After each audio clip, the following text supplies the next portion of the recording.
What is going on, everybody? Welcome back to the channel. Aftersound here, bringing you Splinterlands content daily. We also stream over on Twitch at This Is Aftersound, so come by and say hello. All right, I wanted to chat about guilds. I'm finally ready to start doing some guild content. I know many of you have been asking over the past couple of months, and I apologize. Guilds just were not something that were at the forefront for me. But a main reason for that was because in the guild that I was in, I had started it myself with Ashes, and it is still going. But as you'll see, I am actually in a new guild now. I'm a proud member of the Archmage Arius' Disciples. And so what I did was I put my main account here, and I'm actually playing my my alt account now regularly in Silver. And what I'm going to do is, since that guild is more of a starter guild, and just a lot of the members there are still playing in bronze, silver, and we're all kind of figuring things out together, I'm going to have that account manage that guild. And so for me, I've not given up on it. So for anybody who's in that guild or wanting to join, and if anything, now I feel like I can get it off the ground for two main reasons. One is the fact that DEC, or the price of DEC, has come down quite a bit, meaning that guilds and leveling them up, or like guild costs, I should say, and leveling them up are significantly cheaper. And number two, now that I'm in a guild, which is actually ranked number 9, so like I said, this was a tough invitation to turn down, and I decided not to. And so, with that being the case, this is something that I can learn from and then pass along to the other guild members there, and kind of take from the people who've been around, or are OGs of this game, and hopefully pass that information on to people who are just starting out, like myself. I feel as though I am still starting out, or that guild is more with people who are kind of at my level. And so that being said, I wanted to talk about guilds and start doing a little more guild content. The thing with guilds, though, is there's a lot to it, and I thought that I would maybe break this out into several videos and do almost like a series on it, at least for where I'm at right now.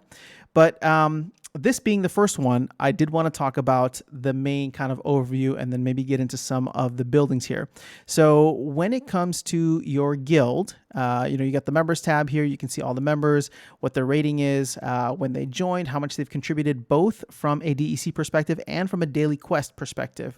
So this is something that is important to note, because you need to be active, right? Or at least ideally you need to be active and contributing to your daily quests for a specific building, the lodge, and we're going to get into that video today. The tavern is just more of a chat for this guild, and then my own guild, we have a separate Discord server that we use to kind of coordinate with everybody. Now, I'm not going to get into brawls. I'm going to save that for another one, for another day. But just to give you a little preview here, this is the brawl tab. I just completed my first brawl maybe a couple of days ago, and then all the data. I don't know how to like go back and see the previous brawl. So what I'm going to do is wait until the combat stage is done for this, and then be able to show you how that all comes together. So look out for that video in the future. For this one, I want to focus on these two buildings, the hall and the lodge, because I feel like they are not the cornerstone, but really the foundation of what guilds offer you, and what some of the main benefits can be. So your hall is essentially the main building, right? All other buildings are dependent on the hall in order to determine their cap limit for what level they can be. So all buildings, I believe, can reach up to level 10, if I am not... Yeah, if I'm correct, there we go. So all buildings can reach up to level 10, but no building can be at a higher level than your hall. So your hall is, like this says, this is your seat of power within Splinterlands, and your guild's hall determines the member roster and building level limit. So let's go ahead and look at the info here. So when you're first starting out, you can create a guild, and all you need at that point in time, I believe it costs 10,000 to start a guild, or I guess maybe not.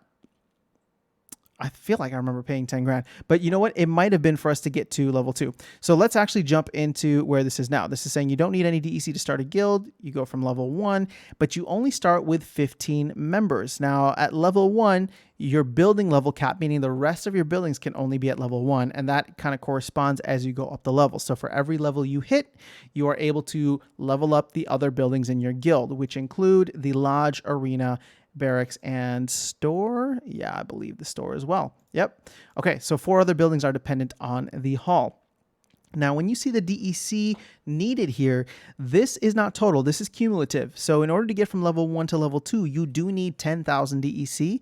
And then to get from level 2 to level 3, it is not once you hit 20,000 total, it is an additional 20,000 to get from level 2 to level 3, right? And so you can see how the costs really add up. And when DEC was 15x its peg, Ashes and I were looking at, in the guild that we started, Song of the Phoenix, and we're just like, yo, this is a ton of money, right? So there's a ton of money with DEC being like a penny and a half. So maybe we hold off for a little bit and wait for DEC to come closer to its peg. So that is where things are at. And now with DEC being closer to its peg, I do feel like there will be a renewed focus on guilds, which is why I'm making this content to hopefully get you guys aware of it and what some of the benefits are.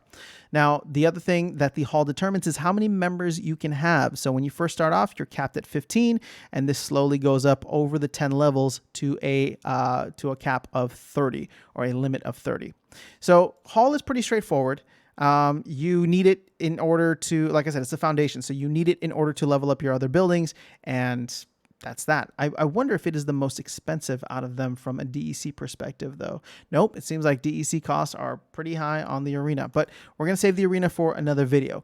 For this video, we cover the hall, and we're going to cover the lodge. Now, the lodge is where I was talking about your daily quests. Now, this is where the activity of your, this is where the activity of your guild members is really crucial, because you do need quests in order to level up, right? So at level 1, so once you get your hall, right? So once you started your hall, in order to level up your quest lodge, which essentially starts from 0, you will need to do 15 quests, and not you, but your entire guild collectively. Now, once you do this, the two things that will be very beneficial for you, not at level 1, but once you level up, are the DEC bonus and the shop discount. So just even at level 1, once you complete 15 quests, now all of a sudden in every ranked battle you play, you get a 1% DEC bonus, meaning that if you were to win X amount, you would win X amount plus 1% for every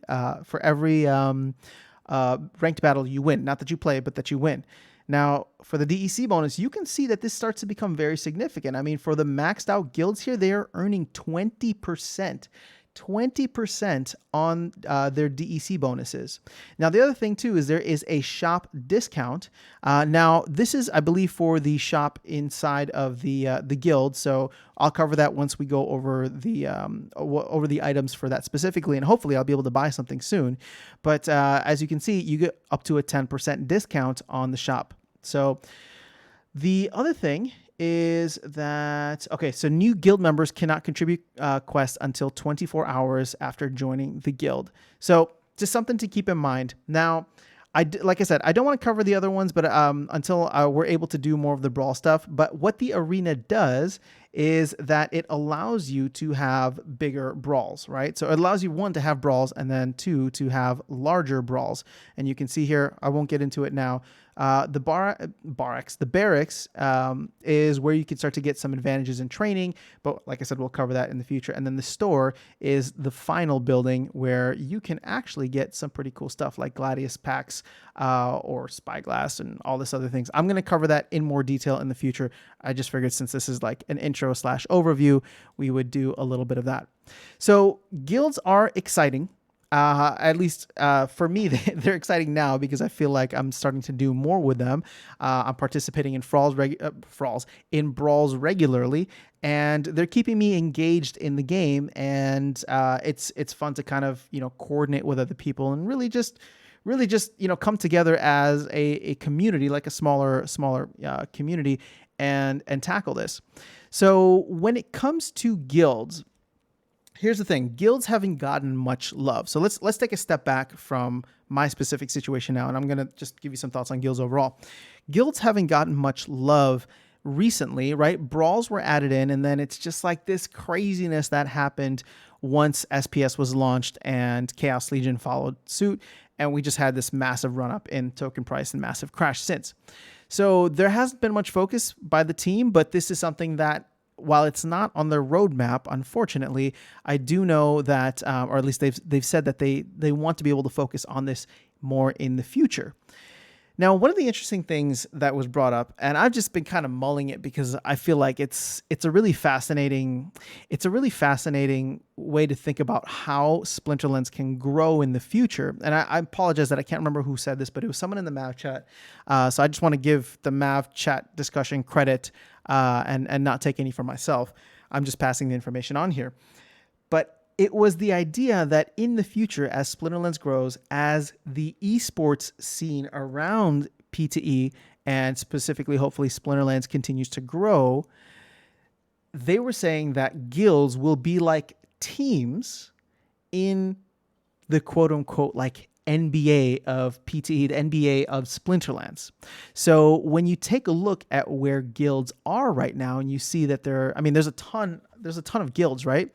But in the future, when there are, certain events and when there's maybe some type of league or something like that, these guilds will come together and probably be trying to recruit top players to them, top players, active players, and then compete in these leagues, compete in these potential tournaments, or, if guild brawls turn into something more and there's significant money or prizes that start coming into guild brawls, that could be something really interesting to see. Again, this is far out, right? But it did get me thinking about how there is an infrastructure in place already to have quote unquote teams, and, to start to have these benefits behind these teams where it's just like, hey, do you want to be playing with some people here? Like when I think about who the top players in the future could be, and I think about like, Immortal Gods or Team Possible, or even like Archmage Arius being like, hey, we want to compete at the highest level.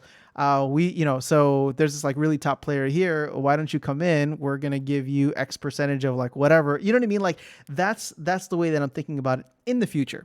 But, there would have to be a very heavy financial incentive for that. And then these guilds would essentially morph into franchises, right? If you think about like NBA or NFL franchises, and I know this is very US centric, but think about it from like a football, like what the rest of the world called football perspective, where you just have these franchises that, are always trying to court the best players and compete at the highest level. So that's just a little something that I wanted to share with you, because as I've gotten more involved with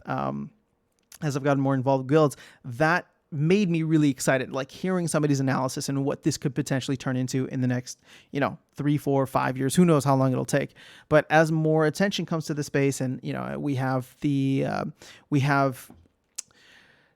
dedication and conviction in the project, right, and faith in the team that it'll grow, then I believe that it could only be a matter of time before larger eyes in all of the various associated different kind of industries will be looking at P2E and how they can get involved, right? And when I say that, I'm not talking about like games. I'm talking about sponsors. Like when you look at not MLS, but like UA, was it? No, FIFA. I'm trying to make this global. When you look at FIFA, for those in the US, when you look at the NFL or the NBA, like it's not just about the teams.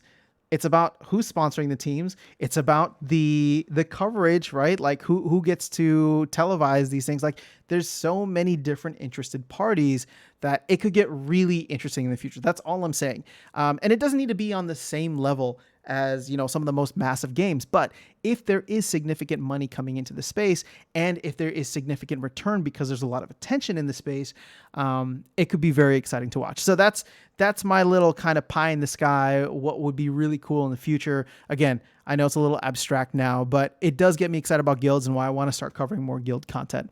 So that's all I have for you in this video. Keep an eye out for future guild videos to go deeper into the other buildings as well as brawls/frays. And I will post those whenever I have them. All right, guys, have an amazing rest of your day. I will catch you all in the next video, and I will see you around the game. Take care.